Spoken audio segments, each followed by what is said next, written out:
Hello there, Mike. Thank you. And hello to you too. And thank you too for joining us for another edition of Broken Bread, which are the Bible study outlet of BibleBase.com. And this comes to you from Mike Coles at newliferadio.co.uk, myself, Ron Bailey from BibleBase.com, and we join together to hopefully spread you this little feast week by week. And we're in the middle. That's not a promise that this is the middle, but we're at study 25 anyway. And our topic of study currently is a book that I wrote some time ago called The Better Covenant. And this is intended to be a study aid or a study guide to the best covenant. So there'll be new information here. We'll dig a little bit deeper at times. We'll go a little bit wider and gather other things in. So if you think you know the better covenant, think again. There may be more and more and more to add to this thrilling topic. Anyway, we're always glad to have your company. All right, then we'll make a start. Is this the end of Israel and Judah? So the northern kingdom of Israel tumbled into chaos and the final days, and the southern kingdom of Judah wasn't too far behind, about 130 years to be precise. As the northern kingdom tottered to the brink of disaster, there was a final flurry of messages from God. Amos and Hosea in the north, and Isaiah and Micah in the south. The prophecies all have a similar feature. They predict utter disaster and final loss. And yet, there is an irrepressible bubble of hope that keeps rising from the depths of the woes. It makes the prophecies sound almost schizophrenic. Is it the end, or isn't it? The answer to both questions is yes. So, the house of Israel as we knew it in the north has come to an end. The house of Judah in the south, as we have known it, is also coming to its end. But from the ashes of both nation-states, something quite different will arise. God's judgments will come, but beyond the judgments, there is the dawning of another day. This is where the theme of a remnant finds its place. A remnant is just what is left when the larger portion has gone. We saw earlier that the word was first introduced in the account of the flood. So let's have a look at the concept of the remnant. Noah, an amazing man, a covenant mediator, a promise bearer, the last man standing, the man who found favor with God. In Genesis chapter 6 and verse 14, God says this, "Make thee an ark of gopher wood. Rooms shalt thou make in the ark, and shalt pitch it within and without with pitch." Here's an interesting sideline. That's the very first use in the Bible of the word kafar, which actually means to cover something. Kafar is the word which we develop then into the whole idea of atonement or covering. Here it is, something which covers something up. In Genesis 6, 18 to 21, God says this, "I will establish my covenant with thee." This is a really important thing to notice, and this is one of the reasons why I persist in using the American Standard Version of 1900 as my go-to Old Testament version when I'm studying the Bible, because it retains the these and the thous, not because they sound better or they're more grand, but simply because they're more precise. And it does some other wonderful things too. But this is God speaking. "But I will establish my covenant with thee, and thou shalt come into the ark, thou and thy sons and thy wife and thy sons' wives with thee." Maybe you've noticed I'm sort of emphasizing a certain word here. Well, it's the word thee, and it's because this covenant was actually a covenant between Jehovah and Noah, Oh yes, I know that other peoples benefited from it, but this covenant originally was just between two people. It was what we call an I-thou covenant. I will establish my covenant with thee, says God. And right at the beginning, 6 and verse 14, make thee an ark of gopher wood. Room shalt thou make in the ark, and thou shalt pitch it within and without with pitch. Let me read you this passage and listen just to how often this idea of thee, that's to say, it's almost as though God is putting his hand on Noah and saying, you personally, this is who I'm saying this to. Others will benefit from it, but this is a conversation between me and you. Nobody else is part of this conversation. Just two parties to this covenant originally. But I will establish my covenant with thee, and thou shalt come into the ark, thou, and thy sons, and thy wife, and thy sons' wives with thee. And of every living thing of all flesh, 2 of every sort shalt thou bring into the ark, to keep them alive with thee. They shall be male and female. Of the birds after their kind, and of the cattle after their kind, of every creeping thing of the ground after its kind, 2 of every sort shall come unto thee, to keep them alive. And take thou unto thee of all food that is eaten, and gather it to thee, and it shall be for food for thee and for them. Maybe that kind of overemphasizing it, but you can see that there are only 2 people in view here in this conversation, Jehovah and Noah. In Genesis chapter 7 and verse 1, it says, And Jehovah said to Noah, Come thou and all thy house into the ark, for thee have I seen righteous before me in this generation. And then it says this in Genesis chapter 7 and verse 23, So he, that's God, destroyed all living things which were on the face of the ground, both man and cattle, creeping thing and bird of the air. They were destroyed from the earth. Only Noah and those who were with him in the ark remained alive. The only reason that they survived is because they were with him. Can you see that? They had no promise over their life. They had no covenant with God. Only Noah had a covenant with God, according to the record as we have it here. But those who were with him, they remained alive in the earth. And the waters prevailed on the earth 150 days. And then, if we dig deeper, you'll see why I've brought you to this particular spot. It says here, they remained alive. That's the first instance of an idea of a word that comes constantly through the Old Testament. It's the word to remain, the word to be one that is left when everything else has gone. And Noah was the original remnant. He was the original last man standing. Only in him did God find favor and express favor and set him apart for this covenant. The remnant came into existence because they were with him in the ark. At that time, Jehovah had made no covenant with anyone other than Noah. Later, others were added into that covenant, those who had shared his baptism. It's in Peter that this event of the flood is referred to as a symbol, as a type, as a picture of a baptism. So this is, we always call this Noah's flood, but this is actually Noah's baptism as well. From that remnant who shared his baptism, God rebuilt a whole new race.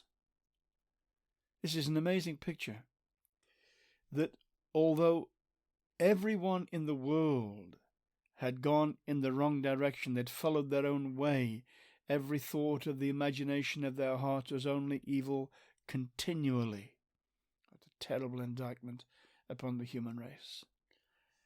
And it was about to be destroyed in its entirety, except for one man who found favor in the eyes of the Lord.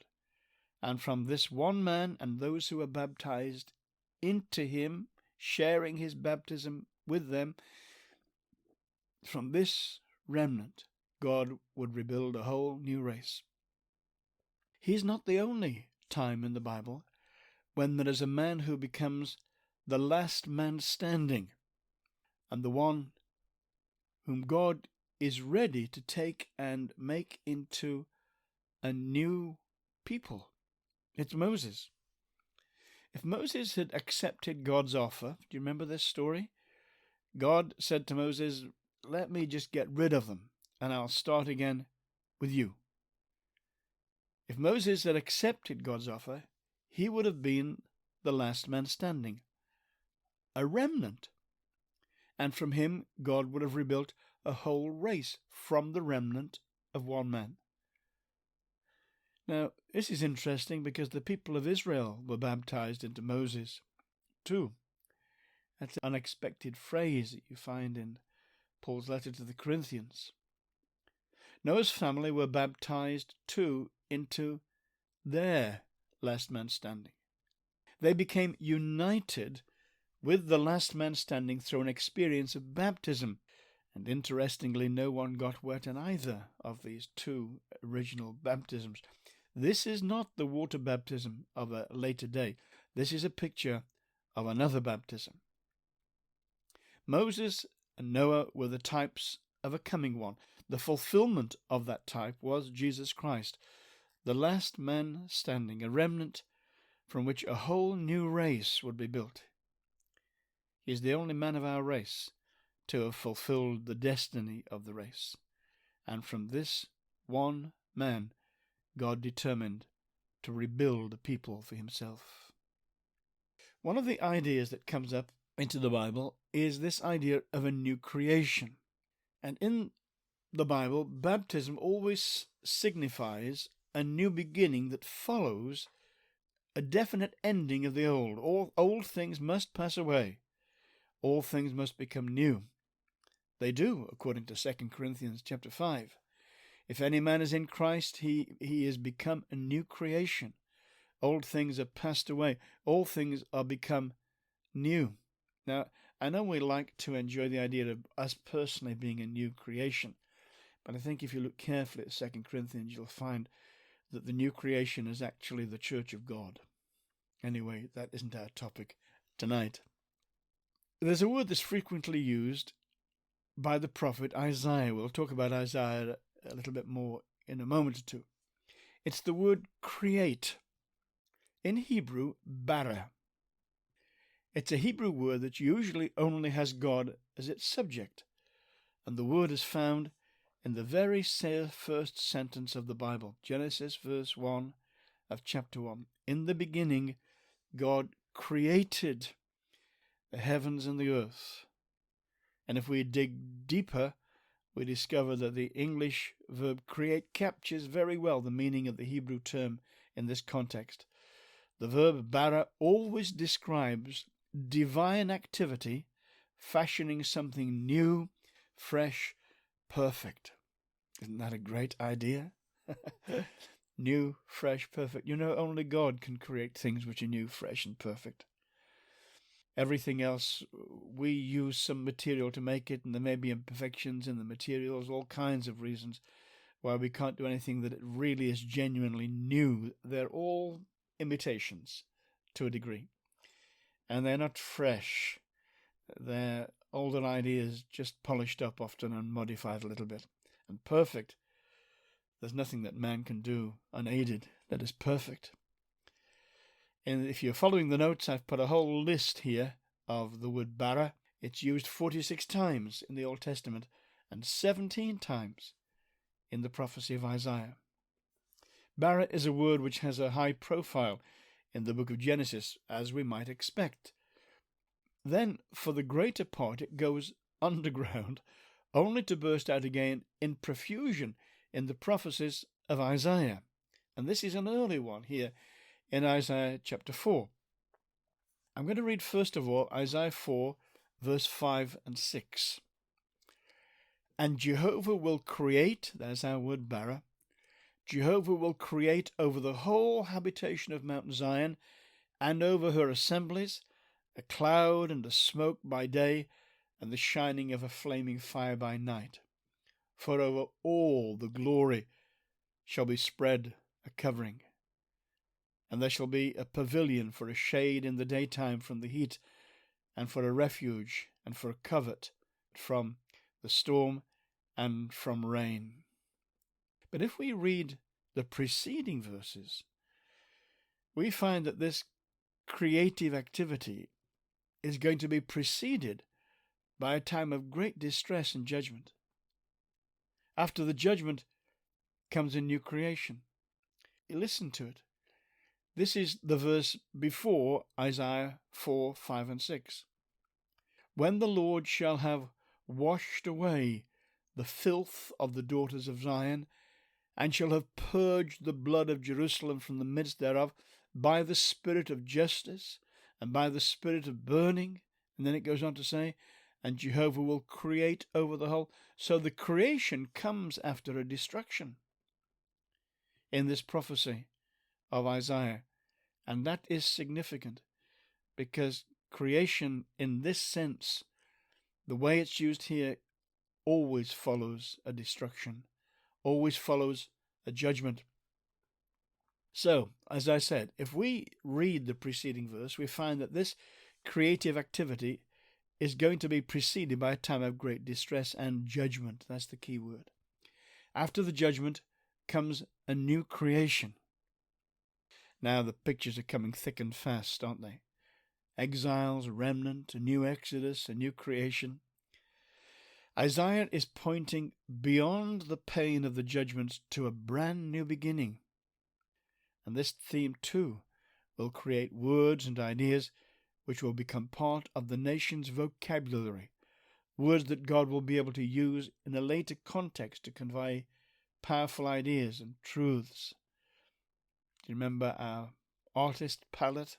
What is the imagery bringing through then? Well, the imagery in Isaiah is of a cleansing, purging judgment that brings the old to an end and makes way for the new. And it links with various Bible scenes where fire marks an end of the old and the beginning of the new. And I just could not resist. I'm not going to sing it to you. I'll spare you that. I could not resist just quoting to you a wonderful hymn by the founder of the Salvation Army, William Booth. Listen to this. There's 4 verses of it. Thou Christ of burning, cleansing flame, send the fire. Thy blood-bought gift today we claim. Send the fire today. Look down and see this waiting host. Give us the promised Holy Ghost. We want another Pentecost. Send the fire today. Send the fire today. God of Elijah, hear our cry. Send the fire. To make us fit to live or die, send the fire today. To burn up every trace of sin. There's good Wesleyan theology coming through there. Maybe you know that William Booth was a passionate advocate of Wesleyan holiness. He once made the statement, there is one God and John Wesley is his prophet. Well, maybe that's a little bit kind of extreme, but let me read verse 2 again.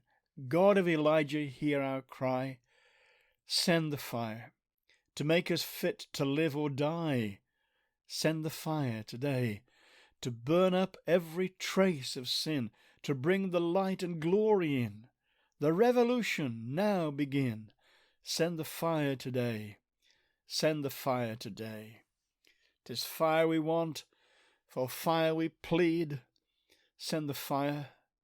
The fire will meet our every need. Send the fire today. For strength to ever do the right, for grace to conquer in the fight, for power to walk the world in white. There's Wesleyan holiness again for you. Send the fire today. Send the fire today. To make our weak hearts strong and brave. Send the fire. to live a dying world to save. Send the fire today. O see us on thy altar lay, our lives, our all this very day, to crown the offering now we pray. Send the fire today. Send the fire today. I'll put the URL in there for a vigorous rendition of that I've discovered in YouTube. We're back to my familiar theme, aren't we? That Bible words don't really have definitions, they have histories. Bible words often function like this. And 77% of the Bible, so I'm told, is Old Testament. And 40% of the Old Testament, I can't do that sum. You'll have to do it yourself to find out what the full proportion is. 77% of the Bible is Old Testament, and 40% of the Old Testament is a storyline. And these ideas and words became embedded in the minds and emotions of generations of people of Israel. And later God would only need to speak the word to establish a torrent of emotion and memory. We know that certain smells can powerfully evoke memories of events, and so can words. Or to use our earlier illustration, these are the colours that God is adding to the artist's palette so that they're ready for instant use as the artist requires. The Bible storyline is not incidental. It's not just to tie a few key verses together. It is also part of the revelation of God and his character. The covenant people were going to go into exile, and their life and culture would come to an end. But God's purposes for them would not come to an end.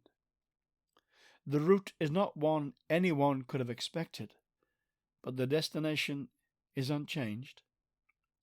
Throughout the prophecies of these dark days, we have references to the two nations, the house of Israel in the north and the house of Judah in the south. They have been pursuing different courses for over 400 years, and now, after the greatest calamity is over, their paths are going to rejoin. I want to introduce you just briefly to three prophets who have much to say about this, and whose prophecies and whose imagery is really key to understanding the way that the truth of the better covenant develops from the old covenant into the new covenant. So the first of my three prophets is Isaiah. Now, he was prophesying from about 740 years before Christ to about 701 BC. That's about 40 years, that's Isaiah. And the second of them is Jeremiah. He's really about 100 years later, and he's prophesying from 640 to about 587. And then you've got Ezekiel, who comes a little bit later, 593 to 571 BC. And there's another, of course, Daniel, who prophesied or functioned in Babylon from 607 BC to 534. But from Isaiah to Ezekiel, this is the key gap. From Isaiah in round about 740 years before Christ to Ezekiel, whose ending comes about 570 years after Christ, before Christ, we've got about 170 years of prophecy, which is aimed towards the nations of Israel in the north and Judah in the south. That might help to put them into family and into a timeline. And if you've got the notes, you'll see that there's a time chart there which will show you where they fit in with numbers on to show how they correspond to the empires that are around them. Isaiah's prophetic ministry began as the northern kingdom of Israel, the house of Israel, was about to be taken into captivity by Syria. He lived in the southern kingdom of Judah, and as we have seen, his prophecies stretched through the reigns of 4 kings of the house of Judah. In 722 BC, this is a key date, what 1066 is for people in the UK, 722 is for Bible students, for the fall of Samaria in the northern kingdom, 722 years before Christ.